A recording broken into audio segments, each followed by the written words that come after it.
but I will. All right, Mikhail, so much to talk about because not only has Trump spoken to Putin, he's just spoken to Zelensky. Zelensky as well. What are you hearing in Russia and in Ukraine? I think the most obvious conclusion is exactly as we expected. There is no ceasefire, and we don't have any possibility to expect it because after two hours long conversation with Putin and after 1 hour long conversation with Zelensky, they were discussing just to stop the strikes on the energy infrastructure, and that's the only acceptable acceptable scenario for both sides, because all the preconditions that offered Putin, like Ukraine stops importing any arms, Ukraine stops mobilization, and actually Ukraine stops any kind of activity and allows Russia to continue preparing for the next wave of war. That scenario was unacceptable for President Zelensky from the beginning. So, and I think it's a very positive very positive result that Donald Trump heard those reservations of Ukraine, and he didn't start putting pressure on Zelensky. He didn't try to make him accept Russia's preconditions, because that would have been a suicide. And so he heard the reservations of Zelensky, and in a way he declared the success of his negotiation process without achieving the ceasefire.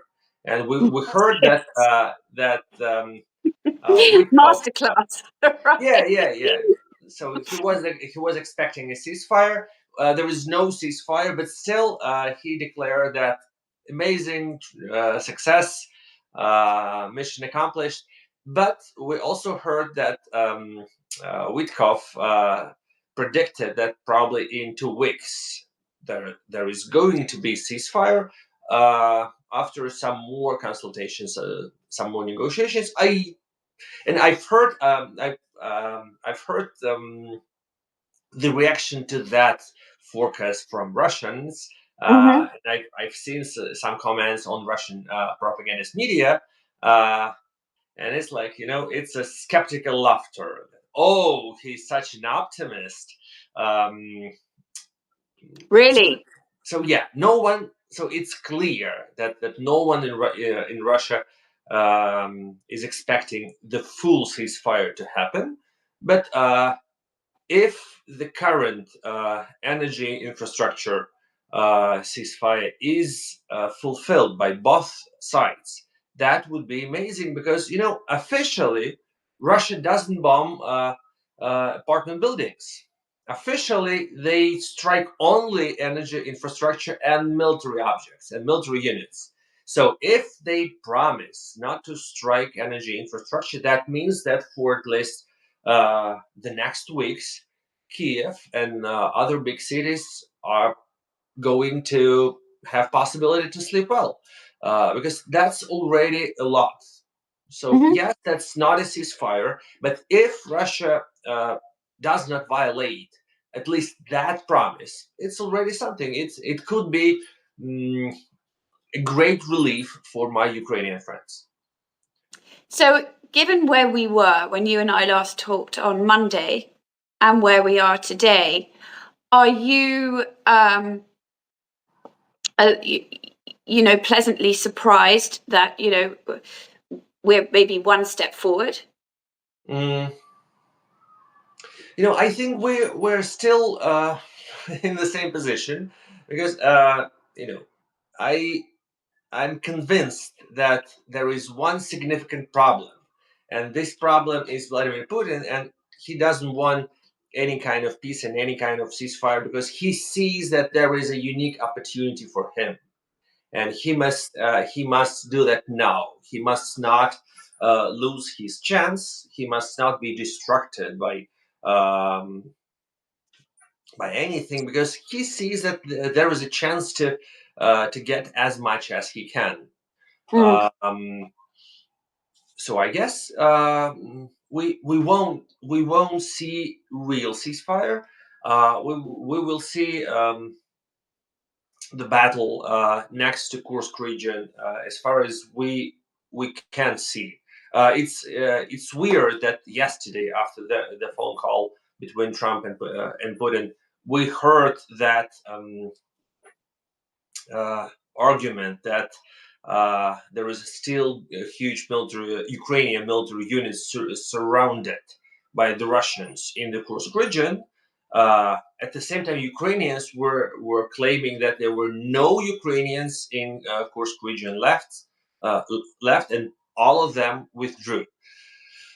So yeah, we still have and And there probably were, and there were reports also, right, overnight from both sides that in fact energy infrastructure had been yeah. um, bombed. So True, true. And at the same time, Putin's press secretary Peskov uh, explained it. He said, "Yes, but we did everything to to stop our own drones from attacking Ukrainian. So we launched our drones, but then we did our best to stop them." It's weird, but he even admitted that even Mhm. after that phone call, they continued airstrikes. But probably after Zelensky accepted that idea, they won't have that opportunity. And we have just got the information that the exchange of prisoners of war has just happened, and 175 prisoners of war uh, came from Ukraine to Russia, from Russia to Ukraine, and plus, I haven't seen the confirmation. 22 severely injured Ukrainians were transferred to Ukraine. So at least we see that result, and I think for the negotiations that are doomed not to reach its final goal, that's Right, that's really good. right. I'm watching this from the perspective of average Ukrainian. That's an amazing result. I'm really happy that it's happening. Uh, Unfortunately, I guess that there are a lot of um, side effects, or that there would be a lot of side effects. But still, if we think about if that can help Ukrainians, I'm happy with at least this result. Unfortunately, I think that we can expect um, new Russian assault during this ceasefire. So it's not a full ceasefire. So Russians are going to attack. Russians are going to attack Sumy region of Ukraine, which borders with Kursk region of Russia. Um, so I guess that during this period, Russian army will do its best to gain as much military success as possible. Just because actually they don't think that they have started any kind of conversations, any kind of negotiations. So they are getting more and more arguments on their side. Um, to demand, for example, official recognition of um, as much territory as they can. Right, which and Zelensky has said that absolutely he's not prepared to cede Yeah, that. yeah, and So I don't know if you are interested in that. The reaction to the phone call yesterday from Russian propaganda was amazing, as usually. Uh, yeah, they are very. Mm, they're practicing their skills of bullying, uh, and their skills of cursing, um, in the way that I once told you that President Putin for many years have been trying to behave and to talk like a British gentleman, uh, and he never dared to speak the way Elon Musk does, for example. But with Russian diplomats and with Russian politicians, or with person like Dmitry Medvedev, who once was the president of Russia, he's much worse. Um, he's much more rude in his official Coarse. statements. Yes, he um, he was joking about the menu that mm, that is offered for two presidents, and he said that in this menu we have Brussels sprout, Oh, we have yeah, manure. Yes. Okay. yeah, We go on. yeah, yeah. Brussels sprout, British fish and chips, French rooster, and chicken Kiev. And there are only two people in that canteen, Trump and Putin, and they are choosing from all those dishes. Uh, Zelensky reacted to that comment, and he said that we are not salad and not a soup to be included into that menu and A menu. Okay. menu. Yeah, I'm sorry. And then Russian Foreign Ministry and its official spokeswoman Maria Zakharova said that yes, definitely, Ukrainian regime is not a salad and not a soup, but they are the substance that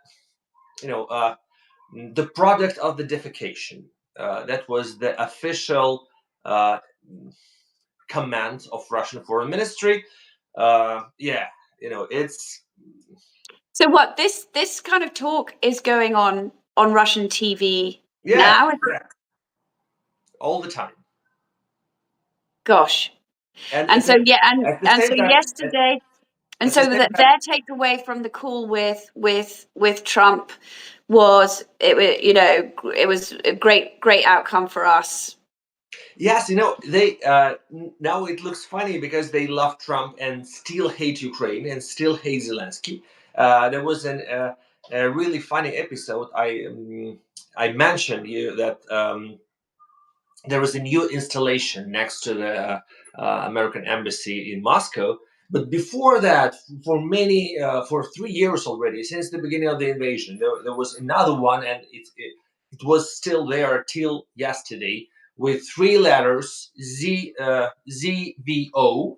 Uh, doesn't have any meaning in English and even in Russian because these are three Latin letters actually. But that reminds of the abbreviation SVO, which is Special Military Operation in Russian. But somehow they chose Latin letters as the symbols of this invasion.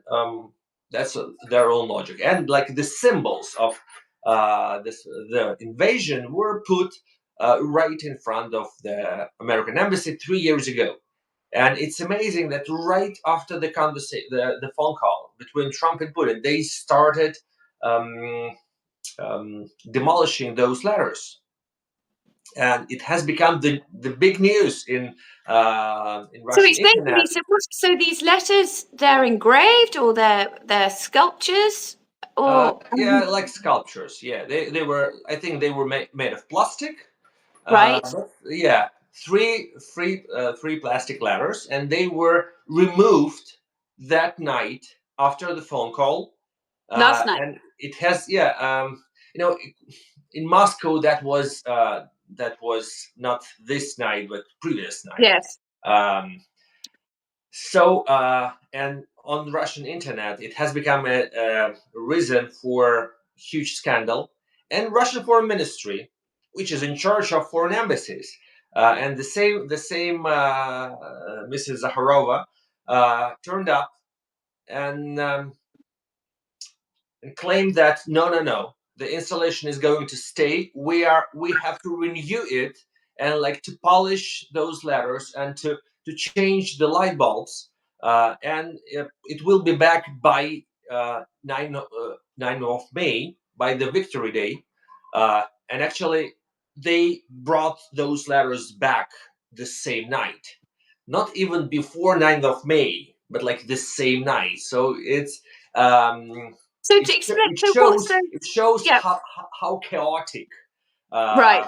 is Russia right now. A lot of people, like, no one really understands what is happening, and no one has the responsibility to take any decisions. Only Putin knows what's going to happen, and everyone is, as usual, it always happens like that. Everyone is trying to guess what he wants them to do, and some people take decisions, other people cancel them immediately. So it's rather it's very nervous days for Russian bureaucrats. Well, I wanted to ask you, sort of in that vein, about the excellent piece you wrote for the New York Times about Putin's nervousness around the veterans, particularly the high-ranking veterans, and how, you know, a leading factor for him behind him not wanting to end this war is that he does not want these veterans to come home and cause trouble, which they likely would, um, as I read in your piece. And I was fascinated by the nugget that you posted about the one senior official who did sort of stick up his hand and quibble about the minerals, I believe. And Mm-hmm. can you walk us through what happened? Yeah, sure.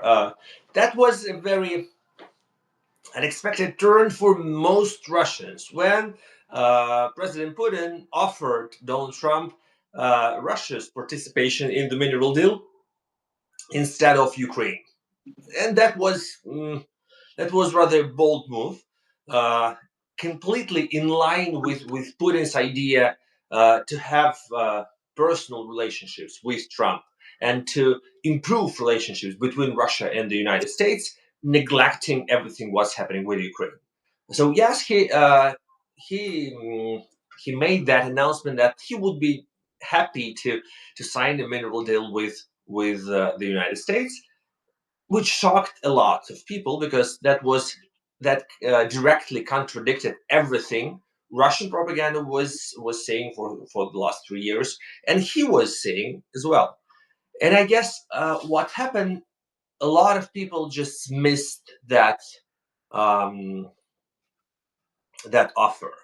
One of them was a person named Artem Zhoga, who is probably the only symbol of this invasion, the only high-ranking veteran who was. It's weird because um, there are no celebrities in this war from the Russian side. No one is well known. There is no heroic soldiers, no heroic generals, no one. Because from the beginning of this war, Putin was really afraid of growing popular generals, growing national heroes. So he was trying to suppress everyone. And the case of Yevgeny Prigozhin, the self-appointed military leader, proved to him that he was right, that he should be very cautious about everyone, about every. Because remember that was that he was the one, right, who turned on Putin. Yeah, Prigozhin was, Prigozhin was cherished by Putin to be the counterweight to Mm. Minister of Defense Sergei Shoigu, and he was like uh, Putin himself created that kind of competition between leader of Wagner Group Prigozhin and Minister of Russian Army, and then Prigozhin started the mutiny, started Yeah, rebellion against Russian army, and clearly that was not the sign of loyalty to Putin. So that proved that Putin's cautiousness and nervousness about any potential war hero um, was actually right. So since that moment, since the beginning of the war, he tries his best not to name names. He calls them my guys. he praises the heroes of this war, but there is no symbolic person named by the Russian official state-owned media. And probably the only example is the person named Artem Zhoga, uh, who is the father uh, of the hero, that of the so-called hero, or he could be called a warlord, um, uh, who was really active during the previous war, when East Ukraine was attacked by uh, several groups of Russian terrorists in 2014. That Mhm. was like the previous huge war in Donbass that started 10 years ago, more than 10 years ago. So this So guy's father, so the sort of the hero of that war the hero was, was killed yeah, 2 years ago. There is a father who is not hero himself, who yeah. probably also who was born and who was born in Donetsk, who was a minor businessman in Donetsk. Probably he was connected somehow. He is not the any kind of authority on the front line in the army, but he was chosen as the symbolic face of the war veteran, although he's not really a war veteran. And he was, but he was used by the propaganda, and every time the veterans should speak out, he's the one to be shown. And for example, he was the person to officially offer Vladimir Putin to run for re-election last year, uh, I see. exactly a year ago, on behalf of all the soldiers and all the veterans. And after that, he was appointed to the symbolic position of the presidential envoy to one of Russian regions. So that's But rather. he spoke out against the mineral deal. He spoke out against Putin's idea of any kind of mineral deal with Russia, because he's still, even without having a real moral authority in the army, he is still the product of all those people. He is person from East Ukraine, and he is the product of Russian propaganda. He's one of millions of those simple, ordinary people who were being brainwashed for so many years, and he truly believes that America is evil. That there is no possibility to make the deal with devil, because he has heard that so many times on state-owned television. He cannot believe that could be true, and that's a very symbolic thing. That even being the high-ranking state official, he's so immersed into that propagandist narrative, he just cannot accept that, even though Putin was the person to propose that. And I think that will be a huge problem if So uh, what happened, Mikhail, to that narrative? He said this. I mean, you've reported it. I'm assuming, given who he is, it was reported in Russia. And then what? Then what happened? Was there no, pushback from the it Kremlin? was it had very local coverage. It was not reported by it was reported by the local media and not repeated by mainstream media. I'm sure he got phone call from Kremlin, from his curator, um, and he received his explanation for Right. he doesn't have to open his mouth any longer. So I guess that's a huge trouble for him, but that's a sign for that's something everyone thinks a lot. Not everyone, not Moscow elite, but this all the veterans, and the veterans are becoming very significant force, because um, they are constantly being promised that they are the new elite. That's something Putin constantly repeats, that he's going to promote them, he's going to appoint new governors from the former veterans. They should be the members of parliament, they should be the cultural elite. Um, they are trying Putin to says this. Putin says that these other um, faces of Russian propaganda say that for they're trying hard, for example, to create the stars of new patriotic literature, and they are trying hard to promote the pro-war poets and pro-war writers. And it's funny to watch how all those attempts fail because no one is reading it. Like they cannot make the audience read that kind of literature or that kind of poetry. They cannot make people watch all those patriotic blockbusters. It's clear that all the pro-war blockbusters uh, fail in the box office. The audience is watching mostly fantasy and fairy tales. Mhm. Like the big hit in Ye- Russian movie theaters for the 3 years are only fairy tales. It looks like everyone wants to come back to the childhood. Um, so it's Fascinating. yeah, it's really weird. And what about? I mean, the other thing that I noticed in the readouts from the calls was there was praise, I think, from both sides of the Saudi crown prince, which is where everyone is holding these peace talks. What? And I don't think I've ever asked you this. I mean, do you know anything about the relationship between Putin and Crown Prince Mohammed bin Salman? Um, actually, I can't tell you any particular story.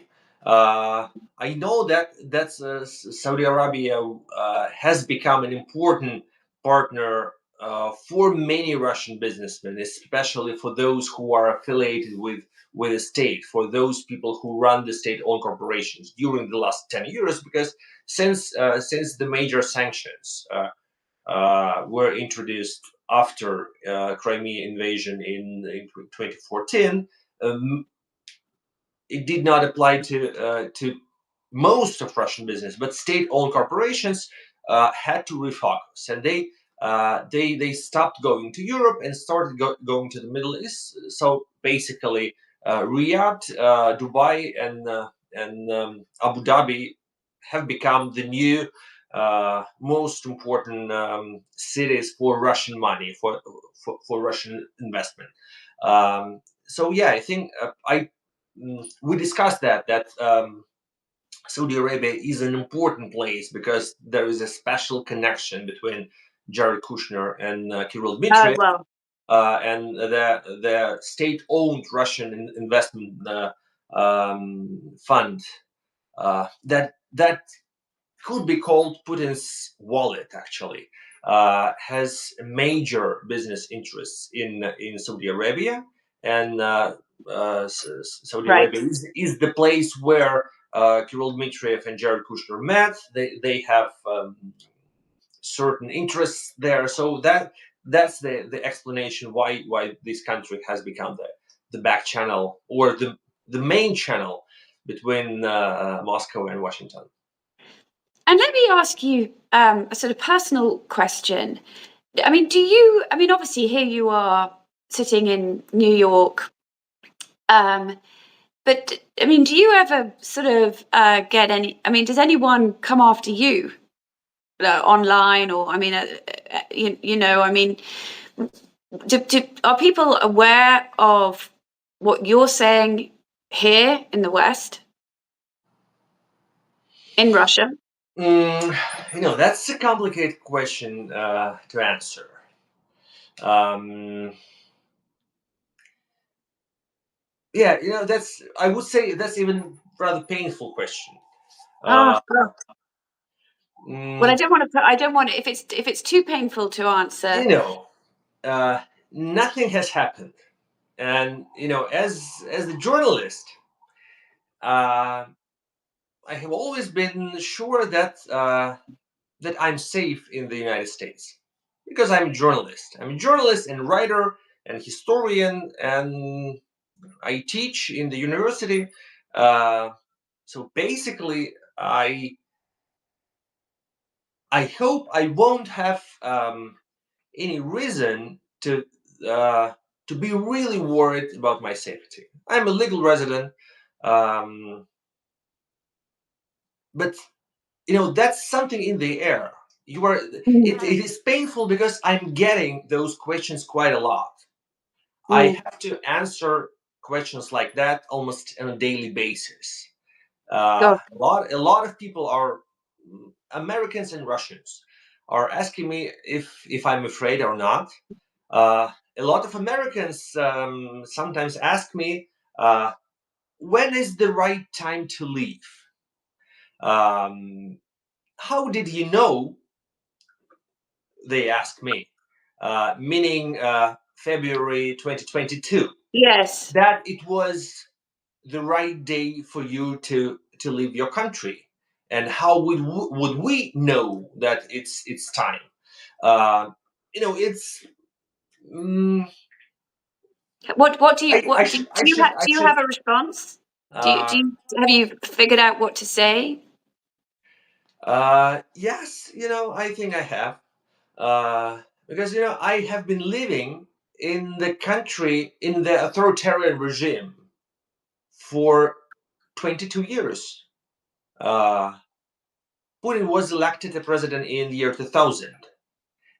And for 22 years, till the moment he invaded Ukraine, I had, I was 100% sure that everything I do is not in vain.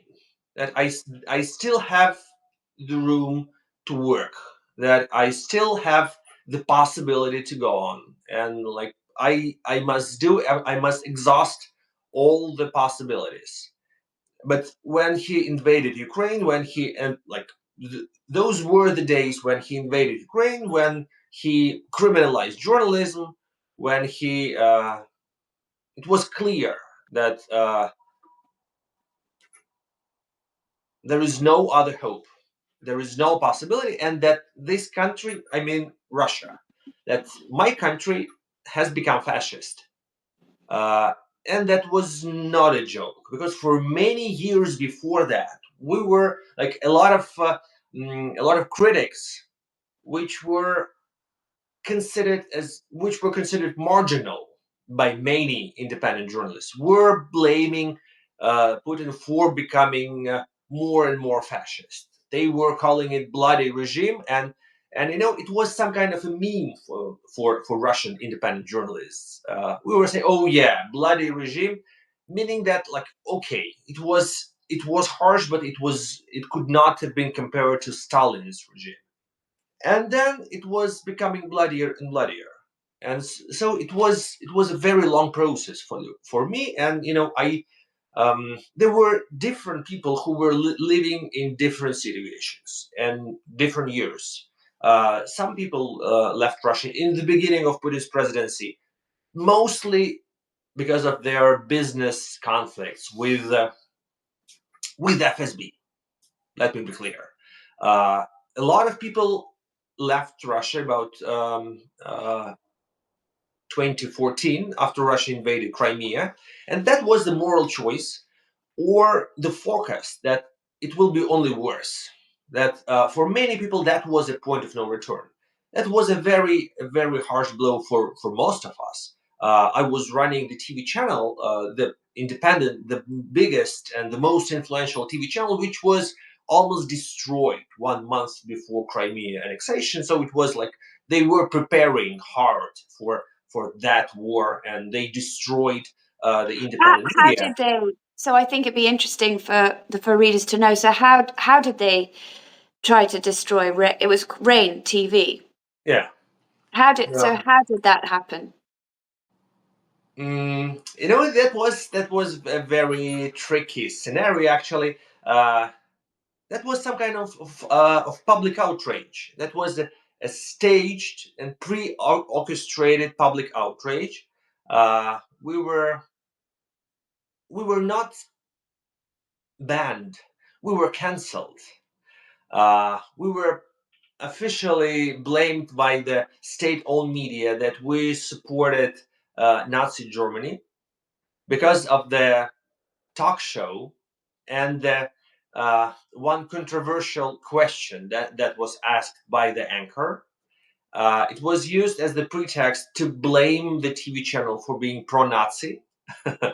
uh, and then there was like, but there was no trial. There was Right. no public discussion. It was like a series of phone calls from Kremlin to the owners of the um, um, satellite networks and cable networks, and all of them just decided to drop us. All of them decided to switch us off. It was just a business decision, but actually we were cancelled, and the official explanation was like the audience doesn't want. The audience is really insulted by your outrageous act. So It was not true. Obviously, the audience yes. wanted quite the opposite, and that was the reason why we managed to survive, and we became online TV channel, and actually TV Rain still exists as online TV channel now, broadcasting from Amsterdam. But it was a very long way. So I really, in a way, I must reassure you, and I'm always reassure all of my American friends and American journalists um, who have some kind of panic. What should we do? I think we should work. It took Mhm. us so many years to resist Putin and to work. And it was not one trajectory. There were ups and downs, and it was not. I'm more than sure that it was not doomed from the beginning. And Putin didn't have a plan to become the bloody dictator he is now. In 2000, in year 2000, in 2004, in 2008. So it was a This very is long process. this has evolved. I mean, I think when you and I have met, um, not in public. I mean, I think you told me, if I remember rightly, that that your first book, All the Kremlin's Men, Then, yeah. you would not have been able to write that now. You would never have got the access. I mean, but back then you were Yeah, able to get the access yeah, to yeah. people's. I had an access, and it was widely sold in all Russian bookstores. It has become the bestseller, and it was like number one hit in all the bookstores for months and months. And it came back to the list of the bestsellers in 2022, after the beginning of invasion, which was amazing. But it was clear that after the beginning of invasion, a lot of people decided to finally find out what the hell is happening, Mm. and that's why my book has become the bestseller again, many years after it was published. It's really fascinating, and let me ask you this, Mikhail, because I don't know if readers necessarily are familiar with all your everything about your sort of personal story. But are you? I mean, you were a war correspondent before you founded, or well, I think you sort of founded Rain TV. I Um, was the founding editor in chief, yeah, yes, you were a war correspondent for at for least almost a 10 decade. years. So, I'm I'm assuming that some of your insights around veterans in Russia, maybe come from those days. Um, Uh, yes and no. First of all, I was an international correspondent, so I mostly okay. worked in the Middle East. I never covered any war in Russia. Although there was a war in Russia, in Chechnya, Yeah. uh, which was happening just those years. But I was traveling to Iraq and Syria and Lebanon and Sudan, and as well as I was covering different revolutions in former Soviet republics. But at the same time, I was not. I've never been involved into any war in Russia, and I've never worked as an embedded journalist in Russian army. But yeah, I have for during all those years, I've learned a lot of people, and I have. Um, I have some connections with the people who were always on the good side. some kind of whistleblowers who were not ready to participate, who were willing um, to reveal some secrets, and unexpectedly, we still have a bunch of those people working for different Russian governmental structures, for Russian companies. So it's still possible. Well, that's that at least is heartening to hear. And I don't want to keep you on too long because I know that there'll be so much more to discuss as we go. But I mean, one of the other things, huge personalities and topics I've never really asked you about was obviously Navalny, who I know you knew well. And do you have any thoughts? I mean, this is, I realize, purely speculative, but what he would make of where Russia is right now in terms of world geopolitique? Uh, yeah, it's a very interesting question. I've never thought about that, but I guess that there is a very good way to find out. His widow Yulia Yeah. is the right person who probably knows what he would say. And I admire her a lot. Yes. She's a friend, and she's a great politician. And I'm sure that she's got a very bright future in Russian politics, because I think that I trust her, and I think that like um, she's in a very bad position as the politician in exile. It's very hard to be political leader in exile, but she is the kind of person who invests in future. And what's important about Navalny's legacy, and is that Russia has always, not always, but for the last 30 years, Russia has been a very cynical country. Uh, and the idea that any values are worthy sounded ridiculous to a lot of people. And Vladimir Putin is the main bearer of that idea that you cannot really believe in anything. Like, Mm-hmm. seriously, human rights, come on, give me a break. And for many Russian politicians, for many years, it was 100% clear that democracy does not exist. And let's not pretend that we really believe in it. And the uniqueness of Alexei Navalny was that he really believed in democracy, and he practiced it, and he died for it, and Yes. that was really important.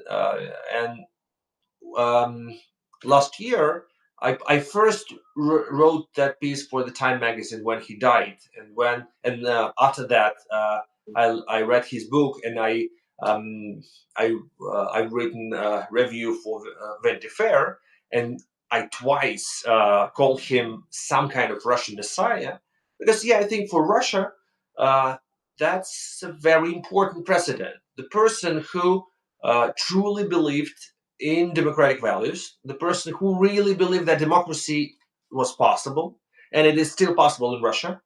And he was so sincere and so idealistic that he was ready to die for it.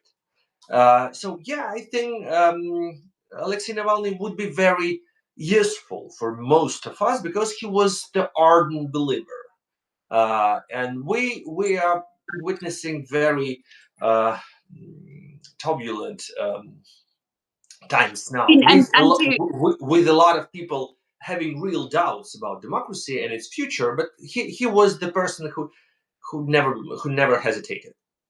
and do within Russia, do is there a huge sort of, I mean, in the way that even when he was in exile, even when he was in prison, there was a massive um, following, underground support for We Navalny. saw we saw that.